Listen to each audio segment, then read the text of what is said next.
Marlène et Jean-Claude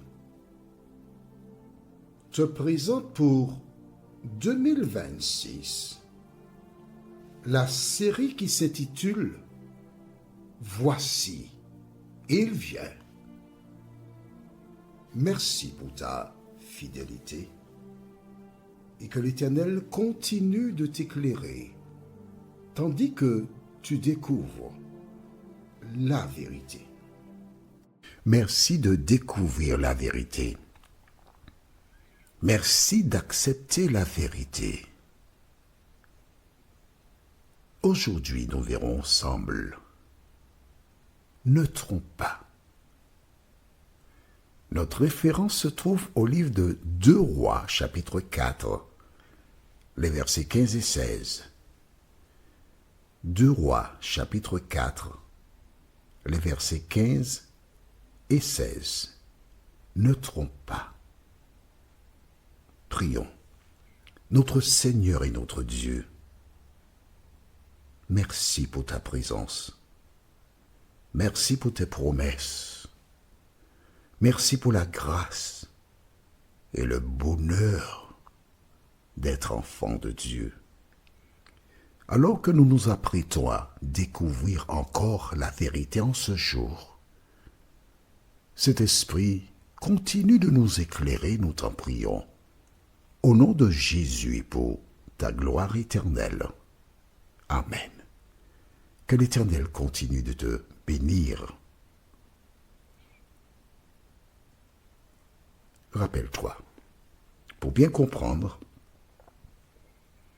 car à tout moment de nouvelles personnes arrivent, donc on est obligé de faire un petit résumé. C'est un homme de Dieu, Élisée, qui passait quelque part assez souvent et une femme nota. Alors, comment, je ne sais pas, mais je sais une chose. Par l'attitude d'Élisée, le Saint-Esprit lui permit de reconnaître que c'est un homme de Dieu.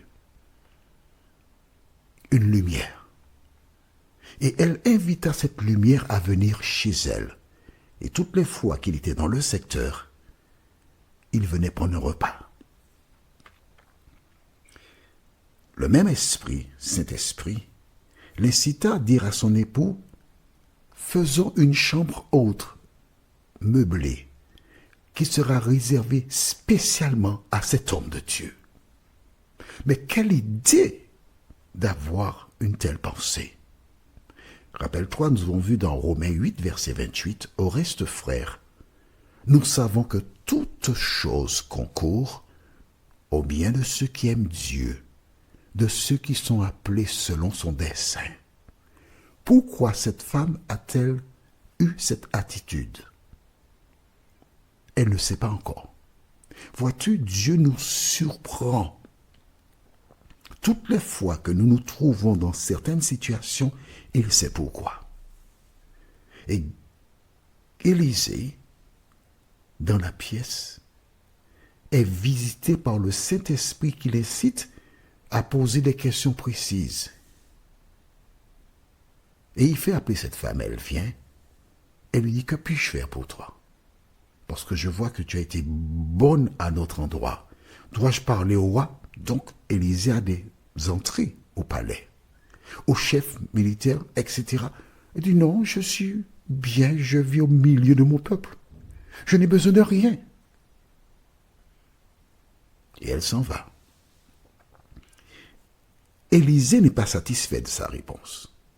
Alors il pose la question à son serviteur Géasi. Mais que pouvons-nous faire pour cette femme? Rappelle-toi, je t'expliquais que Géasi est un serviteur. C'est comme toi, tu as chez toi on appelle cela maintenant des techniciennes de surface. Mais avant, on appelait ça des bonnes. Après, on a appelé servantes, gens de maison, etc. Et Géasi, il fait partie des gens de maison. Et c'est lui qui dit, mais lisons plutôt, c'est mieux, d'accord? Le verset 14, 2 Rois 4, verset 14, déclare et il dit, que faire pour elle? C'est la question que pose Élisée.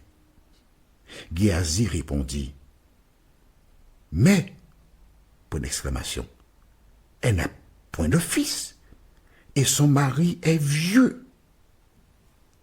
Cela veut dire que, apparemment, ce sera un peu difficile qu'il ait un fils, pas des enfants, non, un fils. Mais avec Dieu, tout est possible. Amen. Pourquoi Géasi dit-il, elle n'a pas de fils? Est-ce une révélation de Dieu pour qu'Élisée fasse un miracle afin qu'elle ait un fils? Penses-tu que ce soit le fruit du hasard? Moi, je ne pense pas. Penses-tu que ce soit le fruit du hasard que tu sois en contact là et que tu échanges, je dis bien que tu échanges avec moi, mais c'est un échange, oui. Je t'apporte et par rapport à ce que tu entends, tu adoptes une attitude. Nous échangeons. D'accord? Quand Géasi dit cela à Élisée, que se passe-t-il?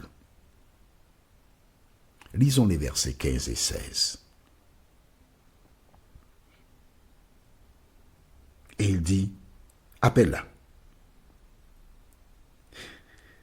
Aussitôt que Géasi a dit, son mari, elle n'a pas de fils et son mari est vieux, Élisée dit quoi? Appelle-la. Pourquoi dit-il d'appeler la femme? Donc tu comprends bien que, après le verset qu'on avait lu, c'est-à-dire, après le verset 11, au départ de la femme, d'accord? Élisée réfléchit. Et elle est partie. Alors, Élisée lui dit, appelle-la. Elle vient de partir. Géasi l'appela et elle se présenta à la porte. À la porte, elle n'est pas entrée dans la chambre, à la porte. Elle a une certaine correction, éducation, manière de faire, de vivre, elle se respecte. Et quand la Bible dit à la porte, c'est pour te dire trois femmes. Non pas dans la chambre des hommes. Tu es marié, respecte-toi, reste à la porte. Ne va pas plus loin. Mais c'est écrit dans la Bible. Je peux rien te dire d'autre. Hein? Et alors, ce qui est intéressant et de beau, la femme, elle vient. Elle obtempère. Elle vient de partir. L'homme de Dieu la rappelle. Elle retourne. Elle reste à la porte. Élisée lui dit, à cette même époque, l'année prochaine, tu embrasseras un fils. À quel moment Dieu a-t-il donné la révélation à Élisée? Réponds-moi. Peux-tu m'expliquer cela? Vois-tu, nous sommes en train d'étudier la Bible. Je t'ai expliqué que tu peux avoir à côté de toi une personne que tu considères comme moindre par rapport à toi. Mais que cette personne peut être un instrument de Dieu pour t'éclairer. Relisons si tu veux bien. Non pas si tu veux bien, c'est moi qui lis, donc tu es obligé de relire avec moi. Je suis désolé pour toi. Relisons verset 14 de ce même chapitre. Et il dit, que faire pour elle? Géasi répondit, mais elle n'a point de fils, et son mari est vieux. Et il dit, appelle-la.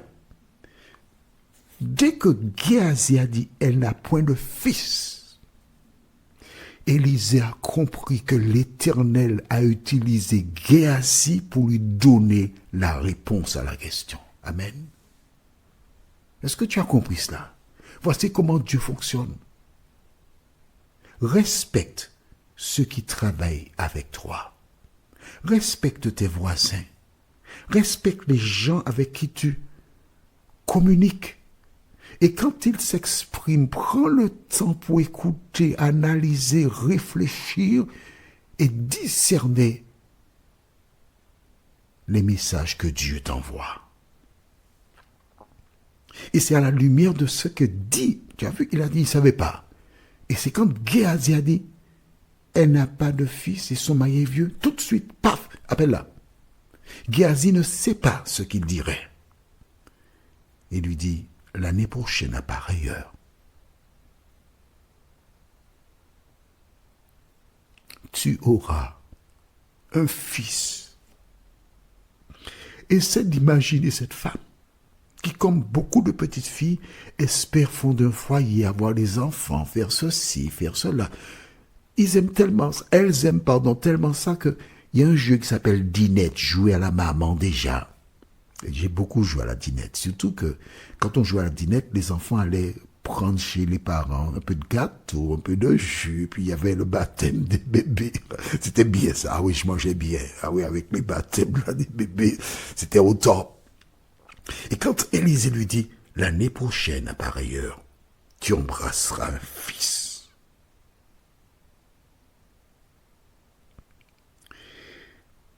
Et elle dit, non, mon Seigneur, homme de Dieu, ne trompe pas ta servante, ne mets pas ça dans ma tête. Non, elle a déjà fait le deuil. Pour elle, elle a épousé un homme qui est vieux, il est gentil, ils s'entendent bien. La preuve, elle dit, faisons une chambre haute et l'homme obtempère. Ils sont heureux ensemble, ils sont bien. Qu'est-ce que tu viens me raconter l'année prochaine, j'aurai un fils? Non, ne me trompe pas. Ne mets pas des idées dans ma tête. Non, c'est impossible. Est-ce que tu commences à comprendre pourquoi Dieu a permis qu'Élisée passe dans le secteur? Est-ce que tu commences à comprendre pourquoi Dieu, voyant cette femme, savait qu'elle avait besoin de bâton de vieillesse? Est-ce que tu vois pourquoi la Bible déclare, au reste frères, nous savons que toute chose concourt au bien de ceux qui aiment Dieu? Est-ce que tu comprends maintenant pourquoi Dieu m'a mis sur ton chemin? Pose-toi la question. Notre prochaine étude s'intitule « Comme Élisée ». La référence se trouve dans 2 Rois chapitre 4, le verset 17. Comme Élisée. Prions. Notre Seigneur et notre Dieu. Nous ne savons pas ce que cette femme avait à l'esprit. Mais nous notons que c'est quelqu'un qui était sous l'influence du Saint-Esprit. Quelqu'un qui avait le sens de l'hospitalité. Quelqu'un qui était attaché à toi et qui t'aimait. Seigneur,